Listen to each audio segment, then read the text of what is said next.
guys, Ashley from ashcashbudget here. If you're new to this channel, I am following the Dave Ramsey baby steps. I'm currently on baby step number 2, paying off about $42,000 in debt. And I want to be debt-free by 33 years old.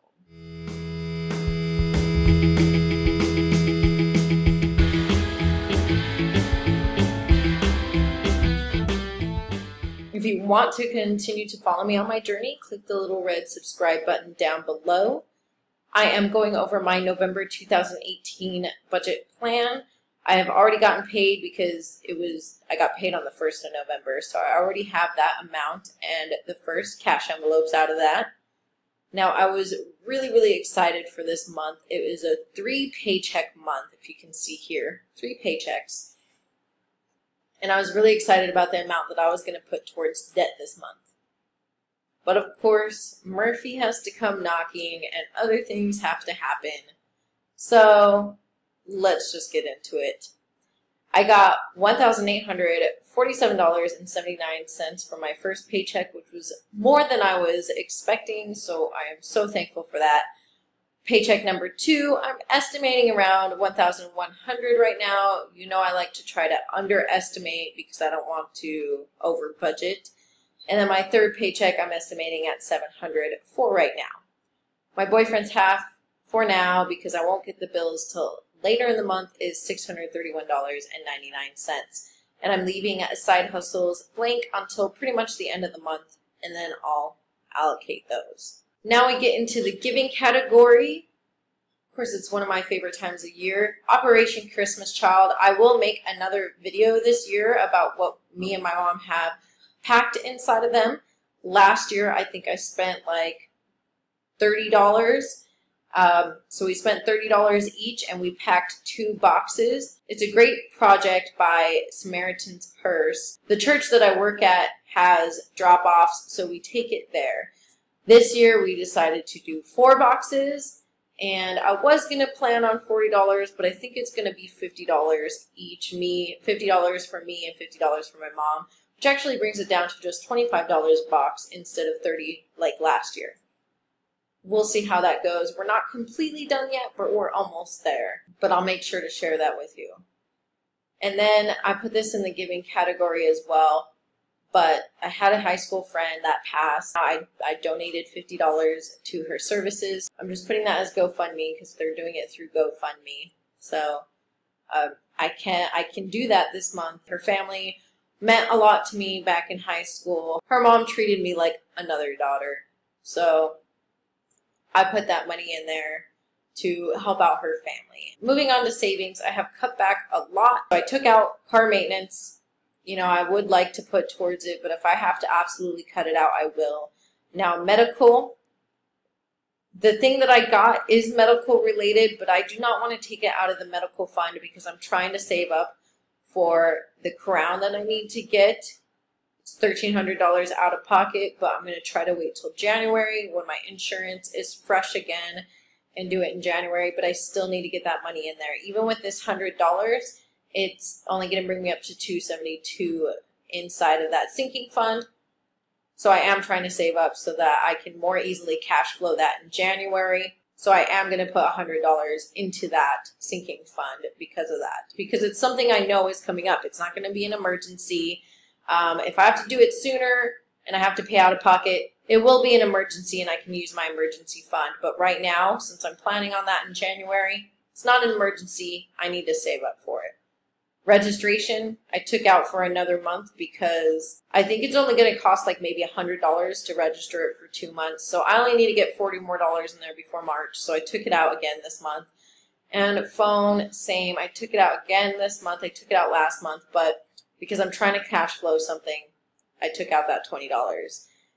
Gifts, though, I did put $50 because, hey, Christmas is next month. It's something that we all know is coming along. So I am going to put $50 in there.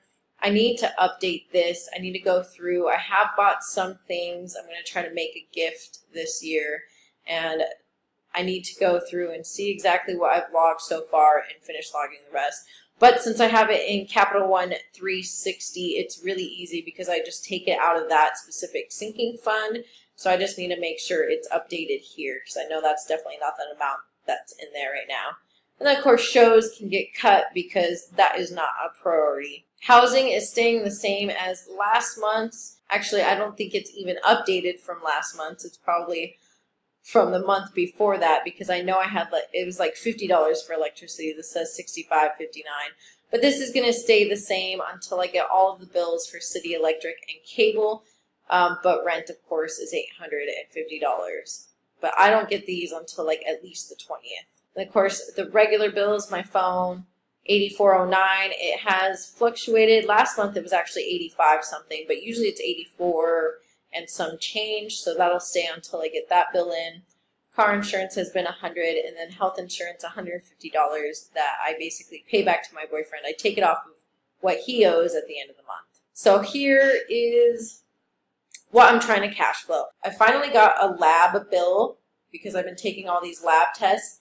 This was for my allergy test. I've been wondering where that bill was. I had not seen it yet. In fact, I got a different lab bill that I did that lab after the allergy testing lab, and I got that bill first. So I wasn't exactly sure what was going on with that. Well, it finally came, and it's like $1,500 and some change. Right now I'm earmarking $1,500 for it, and then I'm going to call and make sure that's the actual amount that I'm supposed to pay, that's actually my responsibility, because I know I hit my deductible for sure, and I know I have to pay a certain percentage of labs. So I'm going to call in, I'm going to see what I can do about it, and then I'll put the actual amount that I have to pay. But it's not completely an emergency because I can cash flow that. Yeah, I'm going to have to take that away from my debt snowball this month. Like I said, I was super excited because I was going to put at least $1,500 towards my debt snowball. But now I'm going to cash flow this lab bill. And because I have the money, that's what I'm going to do. It's not an emergency because I have the money. I'm not going to use my emergency fund because then I would have to pay that back anyways.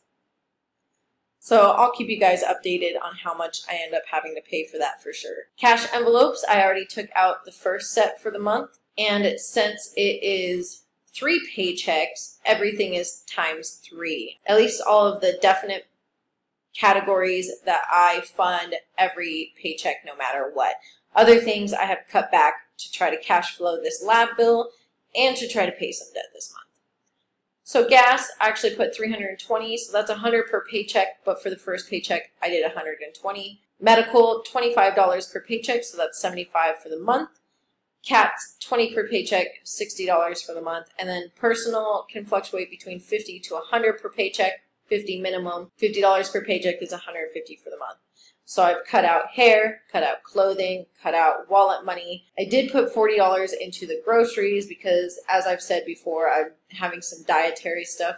So I've been spending more in the grocery category, and mostly it's covered by the church checks that we get, but because it's me and my fault that we're spending a little bit more, I put $40 from that first paycheck, and then $0 to household. Now, if later in the month, if I reach some goals with debt, maybe I'll add to these categories. Maybe I can add to my sinking funds a little bit more. But I definitely want to deal with the debt first. So after cash flowing that lab bill, I at least want to try to get as close to my basic minimum debt snowball payment, which would be the $130 minimum to all of my Fed loans, all my student loans. I'm down to just 6 now, but the $130 will spread over all 6. And then the snowball payment on top of that is all of the minimum payments in the past that I used to have. That would be $425. I want to at least get up to $425 as a debt snowball payment before I add to any more cash envelope categories, before I add to my sinking funds. I at least want to make my regular debt snowball payment. But times like this makes me glad that I got rid of all my consumer debt. I got rid of my lowest student loan because all of those minimum payments, like I said, $425, absolutely necessary. I could just pay this $130 minimum and be done instead of a total of $555 for everything that I was paying before. So times like this makes me really glad that I'm on the program. In the past, I would have freaked out over a $1,500 lab bill, and it stinks, but I'm trying to figure out my health stuff right now, so it's really, I guess, kind of worth it. I don't know. It seems like a lot to me, but I heard allergy testing is expensive, and it was. But we'll see if I can get that down. So right now, with my estimates for my income, I am able to put $162.72 towards the extra debt snowball payment. So I have a little bit more to go before I hit $425, but then I can add some to other categories if I decide to at that point. If I do anything extra for Thanksgiving because of my dietary stuff, if I need to buy stuff to eat dinner with everybody, that'll probably just come out of my grocery budget. Does your Thanksgiving come out of your grocery budget, or do you make a new line item for Thanksgiving where you buy, because it can get expensive. If you're hosting Thanksgiving, I get it. It can get really expensive. So is that a whole new line item for you, or do you build it into your grocery budget? I'm really curious. So of course, I'm going to put the links up above to subscribe and another video that YouTube will suggest for you guys, and I'll talk to you guys next time. Bye.